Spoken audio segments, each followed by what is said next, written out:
উপস্থিত আজকে এই সবার সুযোগ্য সঞ্চালক ওলামা ইকরামগণ, দিন দরদি, ইসলাম দরদি ভাতৃমণ্ডলী ও পিতৃমণ্ডলী, প্রশংসা গুণগণ সেই আল্লাহ সুবহানাহু ওয়া তাআলার, যার প্রশংসা করে আমরা শেষ করতে পারবো না। তাই তারই সংক্ষিপ্ত প্রশংসায় আমরা সকলেই বলি আলহামদুলিল্লাহ। তারপরে বিশ্বনবী জনাবে মুহাম্মদ রাসূলুল্লাহ বলুন সাল্লাল্লাহু আলাইহি ওয়াসাল্লামের উপর লক্ষ কোটি শান্তির ধারা বর্ষিত হোক। সকলেই বলি আল্লাহুম্মা সাল্লি আলা আল্লাহুম্মা আমিন। আমি শায়েখদের আলোচনা শুনছিলাম, খুবই ভালো লাগছিল। এটা কোনো বক্তব্য ওয়াজ মাহফিলের মজলিস নয়, এটা একটি দার্স। ঠিক আমাদের শায়েখরা যেইভাবে দার্স দেন ছাত্রদের, সেরকমই এরকম একটা ব্যবস্থা।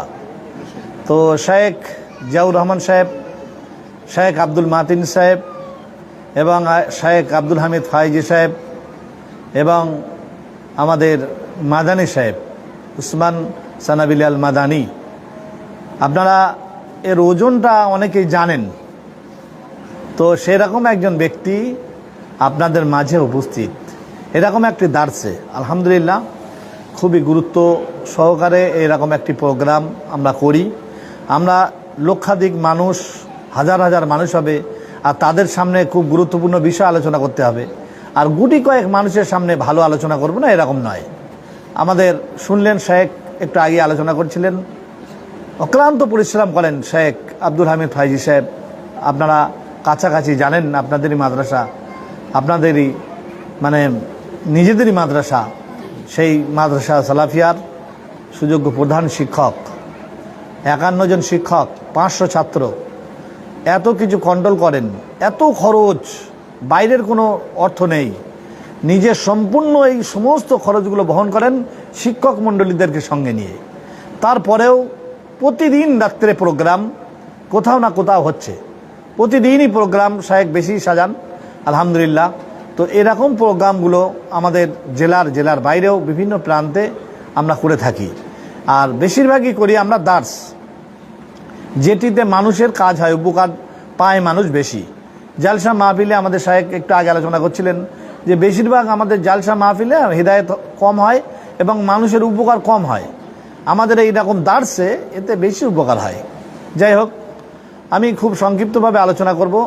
আমার বিষয় হচ্ছে আল্লাহ ভরসা। প্রথম পার্ট একটু আলোচনা করেছিলাম কিছুটা সময় নিয়ে কোথাও, তারপরের পার্ট, দ্বিতীয় পার্ট কিছুটা আলোচনা করব। তো আমি তার আগে একটু যে আয়াতটি পড়েছি সূরা বাকারার 42 নম্বর আয়াত, আল্লাহ সুবহানাহু ওয়া তাআলা বলছেন, তোমরা হকের সঙ্গে বাতিলের মিশ্রণ করো না। আল্লাহ রাব্বুল আলামিন বলছেন, ওয়ালা তালবিসুল হাক্কা বিল বাতিলি ওয়া তাকতুমুল হাক্কা ওয়া আনতুম তাআলামুন। হককে বাতিলের সঙ্গে মিশিয়ে দিও না, আর সেই হককে তোমরা গোপন করো না যে হক সম্পর্কে তোমরা অবগত আছো। তো এই হক কি জিনিস? হক মানুষ, আপনি বুঝতে পারবেন না যে হক কোথায় কার কাছে আছে, এ বোঝা বড় মুশকিল। ধন্দে মানুষ, আজকে ধন্দে পড়ে যায় বেশি মানুষ, সমাজের মানুষ সন্ধিহানের মধ্যে পড়ে যায়। বিরাট পিরাহান, বিরাট পাগড়ি, বিরাট জুব্বা, বিরাট ব্যক্তিত্ব, বিরাট গাড়ি, তো এর কাছে হক নেই। হক সবার কাছে থাকবে না। হক অকুল্লিল হাক্কু মির রাব্বিকুম, হক তোমাদের প্রভুর তরফ থেকে আগত। হক হক করে চিৎকার করলে হবে না, হক আল্লাহ সুবহানাহু ওয়া তাআলা দেন। তো আমি একজন দায়ী, আমি একজন দাওয়াত দিই, মানুষকে হিদায়াতের রাস্তায় আনি। তো আমার আকীদা, মানহাজ এবং সব কিছুর মধ্যে আমার পার্থক্য রয়েছে। রাসূল যেইভাবে দাওয়াত দিয়েছিলেন এবং রাসূল যেইভাবে অনুমতি দিয়েছিলেন, রাসূল যেই পদ্ধতিতে দিয়েছিলেন, আমরা তার থেকে বেরিয়ে এসেছি। হক কোথায় পাবো? আল্লাহ রাব্বুল আলামিন বলছেন, বিমা নুজিলা আলা মুহাম্মদ ও আল হাক্কু মির রাব্বিকুম। মুহাম্মদ সাল্লাল্লাহু আলাইহি সাল্লামের উপরে যেটি নাজিল হয়েছে ওটাই হক। তো মুহাম্মদ সাল্লাল্লাহু আলাইহি সাল্লামের উপরে যেটি নাজিল হয়েছে তার প্রতি তো আমরা সন্তুষ্ট নই। রাসূল যে দিন দিয়েছিলেন সেই দিনে তো আমরা সন্তুষ্ট থাকতে পারিনি। আমরা তো সেই দিনটার প্রতি যদি সন্তুষ্ট থাকতাম তাহলে কোনো সমস্যা থাকতো না। রাসূল যে দিন দিলেন সেই দিনের প্রতি আমরা সন্তুষ্ট নই। ব্রাদার ইসলাম, যে হক রাসূল সাল্লাল্লাহু আলাইহি সাল্লাম এবং সাহাবা ইকরাম গণ যে হকের প্রতি প্রতিষ্ঠিত ছিলেন, সেই হক আজকে সমাজ থেকে অনেক দূরে চলে গেছে। আজকে আমরা অনেক দূরে চলে এসেছি। আল্লাহ রাব্বুল আলামিন সূরা আসর, ছোট্ট সূরা, প্রায় মানুষের আমাদের মুখস্থ আছে। আল্লাহ রাব্বুল আলামিন ওই সূরাটির শেষ অংশে বলছেন ওয়াতাওয়াসাউ বিল হক। যখনই বললেন যে তোমরা হকের উপদেশ দাও, ওয়াতাওয়াসাউ বিল হক ওয়াতাওয়াসাউ বিস সাবর, তোমরা ধৈর্য ধারণ করো। মানে হক যখনই মানুষের কাছে বলবেন, তখনই আপনাকে ধৈর্য ধারণ করতে হবে, ধৈর্য ধারণ করতেই হবে। হক মানে তিতা, হক মানে তিতা। হক মানুষের কাছে আপনি যখন বলবেন, মানুষ এমনি এমনি ওটা মেনে নেবে না। যদি পূর্বর দিকে আপনি একটু চলে যান, ইতিহাস দেখেন, আপনি সাহাবীদের, নবী রাসূলদের কথা তো ছাড়ুন, নবী রাসূলগণ যখনই হক বলেছেন, যখনই নবী রাসূলগণ বলেছেন, নূহ আলাইহিস সালাম বলেছেন, মূসা আলাইহিস সালাম সূরা কাসাস 36 নম্বর আয়াত, সূরা নূহ আয়াত নাম্বার 2 থেকে, যখনই তারা মানুষদেরকে বলেছে, হক যখন বলেছে, তখন মানুষেরা কানে আঙুল দিয়ে দূরে সরে গেছে। কখনো বলেছে জাদুকর। তো নবী রাসূলগণ যখনই হক বলেছে, সেই ভালো মানুষগুলো সমাজের, তারা তখন খারাপ হয়ে গিয়েছে। নবী রাসূলদের কথা বলছি। এরপর আমরা জানি আমার রাসূল জনাবে মুহাম্মদ রাসূলুল্লাহ বলুন সাল্লাল্লাহু আলাইহি ওয়াসাল্লাম, তিনি সাদিক আল আমিন, তাদের কাছ থেকে টাইটেল ডিগ্রি পেলেন। কিন্তু যখনই রাসূল তাদেরকে বললেন যে তোমরা আল্লাহর ইবাদত করো, তোমরা আমাকে মুহাম্মদ সাল্লাল্লাহু আলাইহি সাল্লাম বলে নবী বলে মেনে নাও, যখনই তাদের কাছে হক বললেন, তখনই তার গালাগালি শুরু করলো, গালিগালাজ শুরু করলো।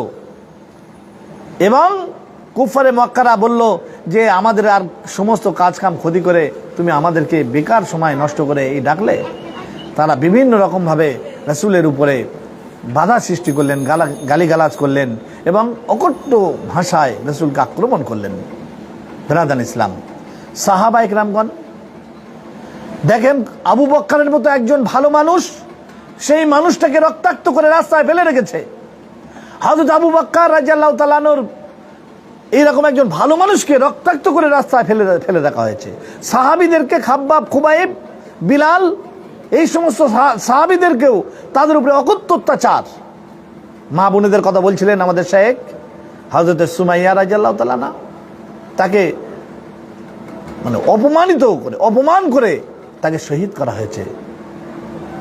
ইসলামের মহিলা সাহাবীদের উপরে অকথ্য অত্যাচার। তো এই সমস্ত ঘটনা যদি আমরা দেখি, সাহাবীদের উপরে, তাবিদের উপরে যারা হক বলেছে, মানুষ সমাজ মেনে নেয়নি। এইবারে ইমামদের উপরে আসুন, যে ইমামদেরকে নিয়ে আমরা গর্ববোধ করি।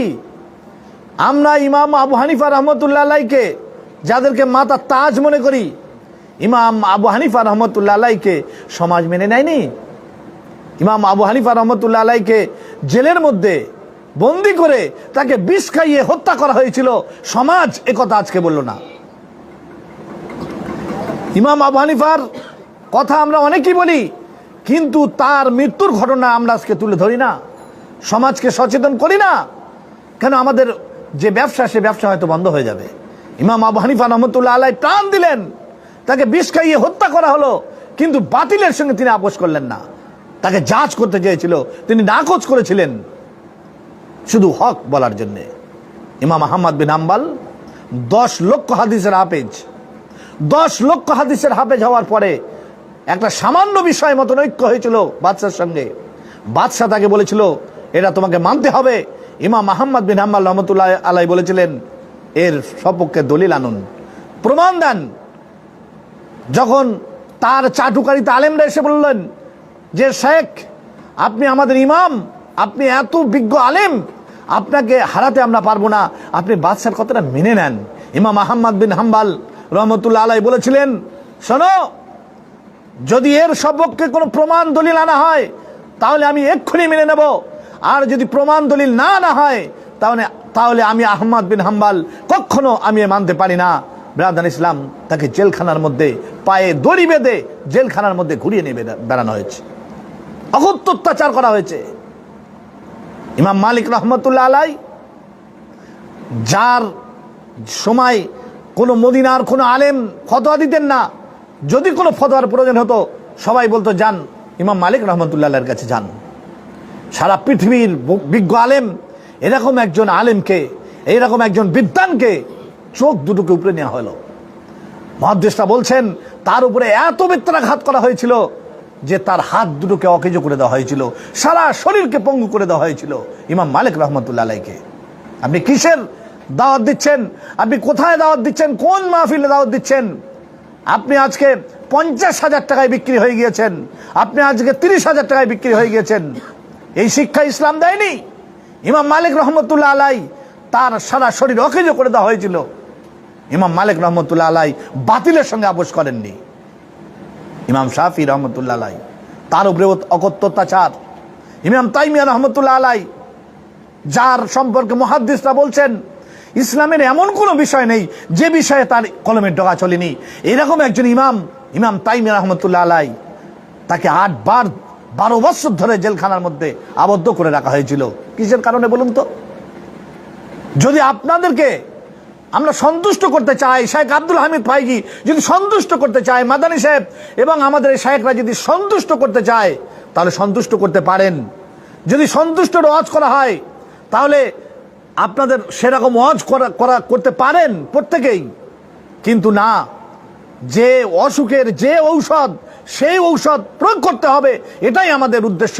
এবং জাতি যেন এই রোগ থেকে মুক্তি পেতে পারে, সেই ডাক্তার হয়ে যারা দায়ীর কাজ করছে একমাত্র তারাই সেই ওষুধ প্রদান করেন সমাজে।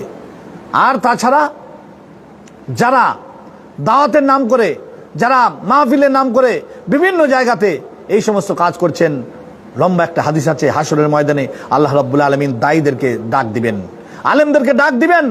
ডাকার পরে আল্লাহ রাব্বুল আলামিন হাসরের ময়দানে জিজ্ঞাসা করবেন, বলো তুমি কেমন কাজ করেছিলে? তখন এক কথাই বলবে, আল্লাহ আমি প্রতিটা রাত্রে তোমার কাজ করেছি, তোমার দিনের কাজ করেছি। আল্লাহ বলবে তুমি মিথ্যা বলছো। ফেরেশতারা বলবে তুমি মিথ্যা বলছো, তুমি মনে করেছিলে আমাকে বড় আলেম বলবে, আমাকে বড় বক্তা বলবে, আমাকে বড় শায়েখ বলবে, এই কারণে তুমি প্রতিটা রাত্রে এই কাজ করেছিলে। যাও, সেটা আমি তোমাকে দুনিয়া দিয়ে দিয়েছি, আজকে তোমাকে জাহান্নামে যেতে হবে, তাকে জাহান্নামে নিক্ষেপ করা হবে। একজন শিল্পপতিকে ডাকা হবে, একজন শহীদকে ডাকা হবে, তাদেরকে ঠিক এইভাবেই আল্লাহ রাব্বুল আলামিন জাহান্নামে নিক্ষেপ করবেন। কেন? এদের মানে দাম অনেক বেশি। যেমন আমরা লোহার জিনিসটাকে বাইরে রাখি আর সোনা দানাগুলোকে বাক্সর ভিতরে রাখি, যত্ন করে রাখি। কেন? ওই হিরে মণি জহর সোনার এগুলোর মূল্য অনেক বেশি। আপনার দায়ী আলেম এর মূল্য অনেক বেশি, আল্লাহ রাব্বুল আলামিন মর্যাদা অনেক দিবেন। তো একজন আলেম একটা সমাজকে বিক্রি করতে পারে, একটা সমাজকে ক্ষতি করে দিতে পারে। এই কারণে আল্লাহ রাসূল বলছেন আইম্মাতাম মুজিল্লিন, আমার জীবনের সবচেয়ে 3টি বড় ভয়, তার মধ্যে 1 নম্বর হচ্ছে ভ্রান্ত হুজুর সম্পর্কে। একটা হুজুর একটা সমাজের মানুষদেরকে বিভ্রান্ত করতে পারে, সিরাতাল মুস্তাকিমের রাস্তা থেকে টেনে তাদেরকে জাহান্নামের রাস্তায় নিয়ে যেতে পারে, একটা হুজুরই পারে। একজন মদখোর সে সারা গ্রামবাসীকে এরকম ভাবে সমষ্টিগতভাবে বিদাত করাতে পারে না। একজন ডাকাত সে একটা মানুষকে সিরাতাল মুস্তাকিমের পথ থেকে, তাওহীদ থেকে সরিয়ে শিরকের পথে নিয়ে যেতে পারে না। একজন ডাকাতের ক্ষমতা হয় না। কিন্তু একজন আলেম সে সমাজের মসজিদের মেম্বারে দাঁড়িয়ে সে সমাজের মানুষকে তাওহীদ থেকে শিরকের পথে নিয়ে যাওয়ার ক্ষমতা রাখে। একজন ইমাম, একজন আলেম, একজন দায়ী সেই পারে মানুষকে তাওহীদের পথ থেকে বিচ্ছিন্ন করে শিরকের পথে নিয়ে যেতে। এই কারণে আল্লাহ নবী বলছেন আমার জীবনের সবচেয়ে 3টি বড় ভয়, তার মধ্যে 1 নম্বর হচ্ছে আইম্মাতাম মুজিল্লিন, এই ভ্রান্ত হুজুর সম্পর্কে। রাসূল 1500 বছর আগে ভবিষ্যৎবাণী করে দিয়েছেন যে আমার জীবনের সবচেয়ে 3টি বড় ভয়, তার মধ্যে 1 নম্বর হচ্ছে আইম্মাতাম মুজিল্লিন, ভ্রান্ত হুজুর। ব্রাদার ইসলাম, বিষয় অনেক লম্বা, আমি ওই দিকে যাচ্ছি না। আমি যে বিষয়ে দ্বিতীয় পর্বের যে আলোচনাটা আমার, যে আল্লাহর প্রতি ভরসা। তো আল্লাহর প্রতি আমাদের ভরসা রাখতে হবে, এটা মুমিন জীবনের একটা গুরুত্বপূর্ণ অধ্যায়। তো আল্লাহর প্রতি ভরসা আল্লাহ রাব্বুল আলামিন সূরা তালাকের 3 নম্বর আয়াত 5 নম্বর আয়াতে বলছেন যে ওয়ামাই ইয়াতাওয়াক্কাল আলাল্লাহি ফাহুয়া হাসবু, যে ব্যক্তি আল্লাহর উপরে ভরসা করে তার জন্য আল্লাহ যথেষ্ট হয়ে যান। বলুন সুবহানাল্লাহ। আল্লাহ রাব্বুল আলামিন রাসূলকে বলছেন ফাইজা আযযামতা ফাতাওয়াক্কাল আলাল্লাহি ইন্নাল্লাহা ইউহিব্বুল মুতাওয়াক্কিলিন। রাসূলকে বলছেন, রাসূল তুমি যখন পরামর্শ করো সাহাবীদের সঙ্গে কোনো কাজের বিষয়ে, তো তুমি তখন পরামর্শ করার পরে তুমি আল্লাহর উপরে ভরসা করো, এবং আল্লাহর উপরে ভরসাগণকেই আল্লাহ রাব্বুল আলামিন ভালোবাসেন। তো আমরা সেই আল্লাহর উপরে আমাদেরকে ভরসা করতে হবে। এটা মুমিন জীবনের একটা গুরুত্বপূর্ণ অধ্যায়, যে আমরা যদি আল্লাহর উপরে ভরসাটা চূড়ান্ত রাখতে পারি, তাহলে কিন্তু আমাদের ক্ষেত্রে আমরা আল্লাহকে যখন পূর্ণরূপে ভরসা করতে পারবো। আল্লাহ রাব্বুল আলামিন হযরত আব্দুল ইবনে উমর রাদিয়াল্লাহু তাআলা থেকে একটা হাদিস আসছে, তিরমিজির হাদিস, যে হাদিসের মধ্যে হযরত উমর রাদিয়াল্লাহু তাআলা বলছেন যে আল্লাহ রাসূল বলেন যে মানুষ যদি আল্লাহর উপরে ভরসা করে, তাহলে ঠিক তদ্রূপভাবে যেমনভাবে আল্লাহ রাব্বুল আলামিন পাখিদেরকে রিজিক দিয়ে থাকেন। পাখিরা তারা ভোরবেলা ঘর থেকে বেরিয়ে যায়, কিন্তু যখন রাত্রে যখন ওরা ঘরে ফেরে তাদের পেট কারোর খালি থাকে না, প্রত্যেকেই পেট ভরা থাকে, সেই অবস্থা তারা ঘরে ফেরে। তো আল্লাহ রাব্বুল আলামিন ওই পাখিদেরকে যেইভাবে রিজিক দেন সেইভাবে আমাদেরকে রিজিক দিবেন, যদি ভরসাটা আমরা ওইভাবে করতে পারি। তো আল্লাহর উপরে আমরা যদি ভরসা চূড়ান্ত রাখতে পারি, তাহলে আল্লাহ রাব্বুল আলামিন আমাদের প্রতিটা ক্ষেত্রে প্রতিটা জায়গাতে আমাদের কিন্তু আল্লাহ রাব্বুল আলামিন রাস্তা করে দেবেন। আল্লাহ রাব্বুল আলামিন বলছেন ওমাই ইয়াত্তাকিল্লাহ ইয়াজআল্লাহু মাখরাজান, যে আল্লাহর উপরে চূড়ান্ত পর্যায়ে ভরসা করে, আল্লাহর উপরে চূড়ান্ত পর্যায়ে ভরসা করলে আল্লাহ রাব্বুল আলামিন তার চলার রাস্তা করে দেবেন। ব্রাদার ইসলাম, রাসূল বলছেন, হযরতে আবু হুরায়রা বর্ণনাকারী লম্বা হাদিস, খুব সংক্ষিপ্তভাবে আপনাকে বলছি, যে আল্লাহ রাসূল বলছেন বানী ইসরাইলের একটি ঘটনা। একজন ব্যক্তি একটা মানুষের কাছ থেকে কিছু ঋণ নিতে গেলেন, কিছু কর্জ নিতে গেলেন, ধার নিতে গেলেন। তো এই সময় সেই ব্যক্তিটি বলছে যে তুমি একজন সাক্ষী নিয়ে আসো। সে তখন বলছে যে আমার সাক্ষী আল্লাহ। তো সে তখন বললো একজন জিম্মাদার নিয়ে আসো। সে তখন বলছে যে আমার জিম্মাদার আল্লাহ। তো যাই হোক, সেই ব্যক্তি তাকে 1000 স্বর্ণ মুদ্রা প্রদান করলেন, ধার দিলেন। এই ব্যক্তিটি ধার নিয়ে সে ব্যবসা বাণিজ্য শুরু করলেন। ব্যবসা বাণিজ্য শুরু করার পর যখন নির্ধারিত টাইম আসলো যে ওই মাসের বুধবারে আমি বিকালবেলায় আপনার টাকাটা পরিশোধ করব, তো সেই ব্যক্তি তখন ওই 1000 স্বর্ণ মুদ্রা নিয়ে সমুদ্রের তীরে আসলো। তীরে আসার পরে দেখছে কোনো যানবাহন নেই। তখন সেই ব্যক্তি চিন্তা করছে যে আমি কি করে আমি এই ঋণটা কি করে পরিশোধ করব, এবং সেই ব্যক্তির কাছে আমি কি করে পৌঁছাবো, যেখানে আমি আল্লাহ রাব্বুল আলামিনকে জামিন রেখে এসেছি, যেখানে আমার জিম্মাদার সাক্ষী হিসাবে আল্লাহ রাব্বুল আলামিনকে পেশ করেছি, তো আমি সেখানে কি করে পৌঁছাবো, এই চিন্তা ভাবনা করছে ও তীরে বসে। তো সেই সময় কোনো যানবাহন পেল না। তখন ওই ব্যক্তি একটা কাঠের টুকরা নিয়ে সেই কাঠের টুকরার ভিতরে সে একটা গর্ত করলো। সে গর্ত করার পরে সে 1000 স্বর্ণ মুদ্রা সেখানে ঢুকিয়ে দিলেন, দিয়ে সেটাকে বন্ধ করে দিলেন। বন্ধ করে দেওয়ার পরে সেই কাঠ টুকরাটি সাগরের মধ্যে ফেলে দিলেন। ফেলে দেওয়ার পরে সে মন খারাপ করে বাড়ি চলে আসলেন। কিছুদিন পর সে আবার 1000 স্বর্ণ মুদ্রা নিয়ে এইরকম সেই যানে চড়ে সেই ব্যক্তির বাড়িতে গেলেন। সেই ব্যক্তির বাড়িতে যখন গেলেন, গিয়ে সালাম দিলেন। সালাম দিয়ে বলছেন, ভাই এই নেন, আপনার কাছে যে আমি সেই ওই মাসে 1000 স্বর্ণ মুদ্রা নিয়েছিলাম সেই অর্থটা এই যে। তখন সেই ব্যক্তি অবাক হয়ে আছে, অবাক হয়ে বলছেন, ভাই আপনি যে সময় দিয়েছিলেন সেই নির্ধারিত সময়ে আপনি কি আমার টাকা পাঠিয়েছিলেন? সে তখন বলছেন, না, আমি সেই যানবাহন পাইনি, আমি নির্ধারিত সময়ে যানবাহন না পেয়ে আমি আজকেই যানবাহন পেয়েছি, তো আজকেই আমি চলে এসেছি। তখন সেই ব্যক্তি বলছে যে না, আপনি যে কাঠের টুকরার মধ্যে কি আমাকে অর্থটা দিয়েছিলেন? তখন সেই ব্যক্তি অবাক হয়ে বলছেন যে আপনি পেয়েছেন? তা বলছে হ্যাঁ।